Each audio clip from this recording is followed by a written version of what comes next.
Hello friends, आज के इस वीडियो में हम लोग सीखेंगे अनुपात और समानुपात के सवालों को बनाने के लिए। यहाँ पर देखिए पहला प्रश्न है 10, 6 और 5 का प्रथमानुपाती ज्ञात कीजिए।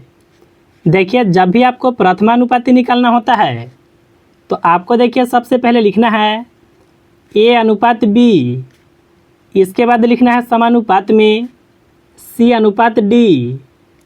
देखिए इसमें प्रथमानुपाती निकालना है, इसका मतलब आपको ए का मान निकालना होगा। तो देखिए यह सवाल को हम लोग कैसे बनाएंगे। सबसे पहले ए को लिखेंगे और देखिए बी के जगह पर यह जो शुरू वाला मान है इसको लिखेंगे। इसके बाद देखिए समानुपात का चिन्ह को लगा करके यह जो मान है इसको सी के जगह पर लिखेंगे और देखिए यह जो अंत वाला मान है यह होगा डी का। अब देखिए इसको हल करने के लिए जो बाहर बाहर संख्या होता है इसका गुना करना होता है और देखिए जो अंदर अंदर वाला संख्या होता है इसका गुना करना होता है। अगर देखिए आप ए में गुना 5 से करते हैं तो यहाँ होगा 5a। समानुपात का मतलब होता है बराबर। 10 से गुना 6 में करें यह होगा 60। देखिए ए के साथ कोई भी संख्या रहता है तो यह रहता है गुना में, बराबर के इस पर आएगा तो यह संख्या हो जाएगा भाग में। यानी देखिए यहाँ पर होगा ए बराबर 60/5। 5 से 60 को काटे यह कटेगा 12 बार में। यानी देखिए यह सवाल का प्रथमानुपाती कितना होगा, तो वह 12 होगा। अब चलिए हम लोग सीखेंगे कि मध्यानुपाती कैसे निकालते हैं। देखिए इसको निकालने के लिए आपको थोड़ा सा समझना होगा।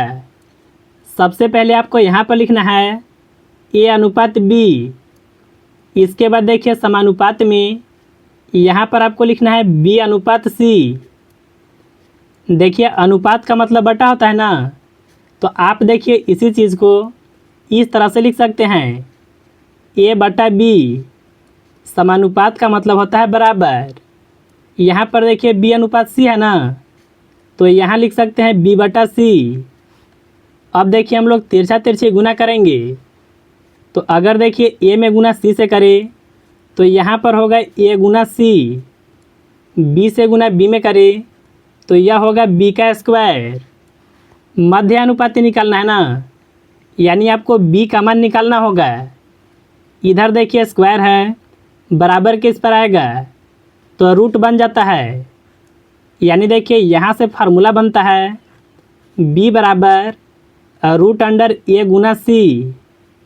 यह फार्मूला होता है मध्यानुपाती को निकालने के लिए। चलिए हम लोग इस फार्मूला से मध्यानुपाती को निकालते हैं। फार्मूला यहाँ पर देखिए हम लोग फिर से लिख लेते हैं रूट अंडर ए गुना सी। ए का मान कौन होगा, वह देखिए 25 होगा, तो रूट के अंदर लिखेंगे 25 को। इसके बाद देखिए गुना में लिखेंगे सी का मान, जो कि देखिए 49 होगा। देखिए 25 का वर्गमूल होता है 5 और 49 का वर्गमूल 7 होता है। 5 से गुना 7 में करें यह होगा 35। यानी देखिए यह सवाल का मध्यानुपाती कितना होगा, तो वह 35 होगा। चलिए अब हम लोग सीखेंगे कि तृतीय अनुपाती को कैसे निकालते हैं। देखिए इसको भी निकालने के लिए आपको यहीं से फार्मूला बनाना होता है। आपको देखिए यह लाइन को यहाँ पर सबसे पहले लिखना है। देखिए तृतीय अनुपाती का मतलब है कि आपको सी का मान निकालना है।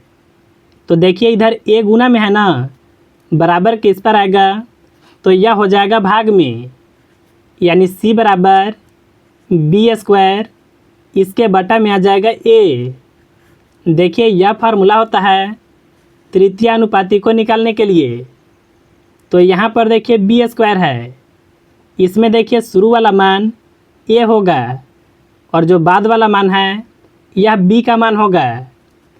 तो देखिए हम लोग सबसे पहले बी का स्क्वायर करेंगे। बी का मान 10 है, इसका स्क्वायर लिखेंगे और इसके बटा में लिखना है ए का मान, जो कि देखिए 4 है। 10 का स्क्वायर होता है 100 और इसके बटा में देखिए 4 है। 4 से 100 को काटे, यह 25 बार में कटेगा। यानी देखिए यह सवाल का तृतीय अनुपाती कितना होगा? तो देखिए 25 होगा। अब देखिए यहाँ पर आखिरी सवाल है, आपको देखिए चतुर्थानुपाती को निकालना है। तो इसको कैसे निकालते हैं? देखिए जिस तरह से आप प्रथमानुपाती निकाले थे उसी तरह से इसको भी निकालना होता है। सबसे पहले देखिए लिखेंगे ए अनुपात बी, इसके बाद देखिए समानुपात में सी अनुपात डी को लिखेंगे। अब देखिए आपको करना क्या है, यहाँ पर मान को रखना है। चतुर्थानुपाती का मतलब है कि आपको डी का मान निकालना है। तो ए के जगह पर सबसे पहले लिखेंगे 4 को, इसके बाद देखिए बी के जगह पर लिखेंगे 12 को। यहाँ पर देखिए समानुपात का चिन्ह है। सी के जगह पर लिखेंगे 6 को, और यहाँ पर देखिए अनुपात में डी इसी तरह से रहेगा। देखिए बाहर बाहर वाले संख्या का गुना करना होता है। डी से गुना 4 में करें तो यहाँ पर होगा 4D, और देखिए अंदर वाले संख्या का गुना करना होता है। 12 से गुना 6 में करें, यह होगा 72। देखिए यह जो 4 है डी के साथ होगा गुना में, बराबर के इस पर आएगा तो यह संख्या हो जाएगा भाग में। यानी देखिए यहाँ पर होगा डी बराबर 72 के बटा में 4 आएगा। अगर देखिए आप 4 से 72 को काटते हैं तो यह 18 बार में कटेगा। यानी देखिए यह सवाल का जो चतुर्थानुपाती होगा वह 18 होगा। तो देखिए इस तरह से जो अनुपात और समानुपात का इस टाइप का सवाल होता है, इसको आप बिल्कुल आसानी से बना सकते हैं।